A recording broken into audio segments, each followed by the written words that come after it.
Ooh, I'll get it. Gotcha! Who doesn't love Matthew Perry? If you are a fan of Friends, it is practically impossible not to get attracted to him. He played Chandler Bing, and with his sarcastic humor and heartfelt moments, he won hearts around the world. It's not just his role on Friends that has people adoring him. His charisma and candidness about his own struggles have made him a relatable and inspiring figure for many. Matthew Perry passed away on October 28, 2023, shocking fans around the world. People were deeply saddened by the loss of this iconic star. His talent was something that made home in everyone's heart. But how did he actually die? Was it just an ordinary death? In this video, we'll dispel all your doubts and tell you the truth about Matthew Perry's death. But first, let's talk about Ketamine Queen. What is ketamine? Ketamine is not an ordinary drug, and it's definitely not supposed to be used for an overdose. Mainly, hospitals use it to give anesthesia to patients during medical products. Doctors also sometimes prescribe to people who are battling with depression and are not able to get treated through other medicines. However, it is also advised to use it in a controlled amount. Now, why are normal people using this drug? The science behind this is that it makes you feel disconnected from reality and might also give a strange sensation, like being high. Most people use this as they are using any other common drug like alcohol or smoking, but it's far more dangerous than any of those.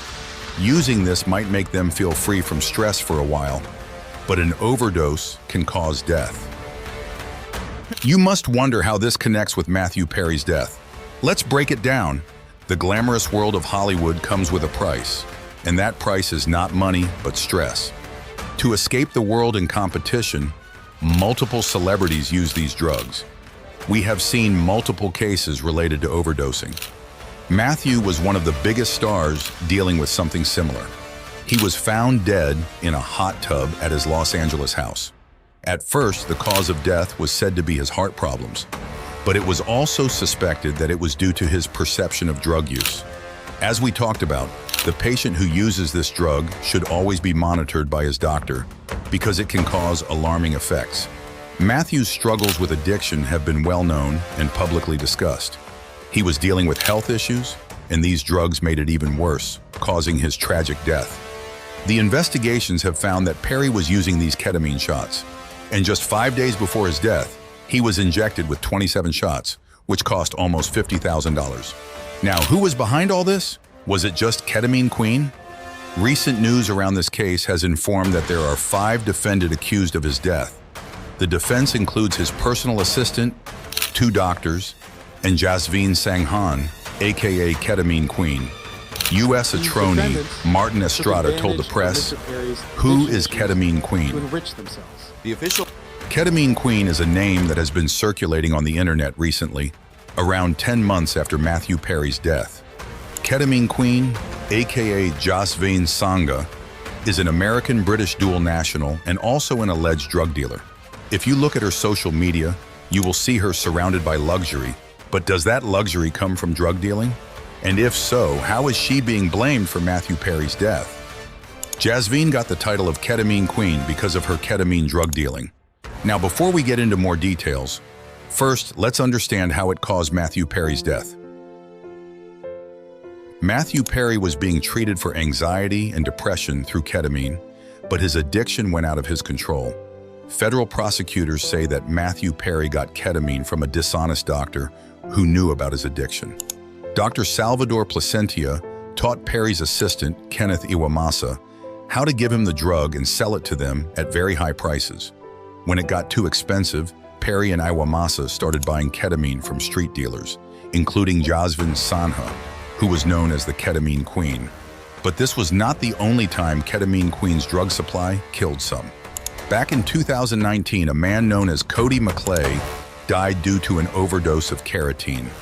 She has been hiding her luxury behind drug addicts, likely been doing it for years. She is mostly known for selling these drugs to A-list celebrities, and Perry was on that list. Salvador Blena and Defendant Placencia, who was a medical doctor, worked with another medical doctor, Defendant Mark Chavez, to obtain ketamine. They then collaborated with Mr. Perry's live-in assistant, defendant Kenneth Iwamasa, to distribute the ketamine to Mr. Perry. Jasveen Sangha and broker defendant Eric Fleming saw this as an opportunity to profit off of Mr. Perry. Jasveen Sangha sold approximately 50 vials of ketamine for around $1,000 in cash, working with Eric Fleming and also the live-in assistant, Kenneth Iwamasa, to distribute the ketamine. U.S. Attorney Martin Estrada. Mark Chavez to obtain ketamine. He then worked with Mr. Perry's live-in assistant, defendant Kenneth Iwamasa, to distribute that ketamine to Mr. Perry. Sonia and the broker, defendant Fleming, saw this as an opportunity to profit off of Mr. Perry. She sold approximately 50 vials of ketamine for approximately $11,000 in cash. She worked with a broker, defendant Eric Fleming, and also the live-in assistant, defendant Iwamasa, to distribute. This ongoing investigation is making headlines and ending the Ketamine Queen's lavish lifestyle. The case has captured a lot of attention as details about her alleged involvement in selling ketamine come to light. Once admired for her glamorous life, she is now facing serious legal trouble. Millions of Perry's fans are shocked and disappointed by the news. The stark difference between her former high-profile image and the criminal charges she faces has made this story a major topic in the media. How many more people like Matthew Perry would have been saved if they had not overdosed on this life-threatening drug? According to Kenneth Iwamasa's plea agreement, he gave Perry large amounts of ketamine, about 6 to 8 shots a day, in the days before Perry died. Iwamasa also told investigators that he found Perry unconscious twice in October.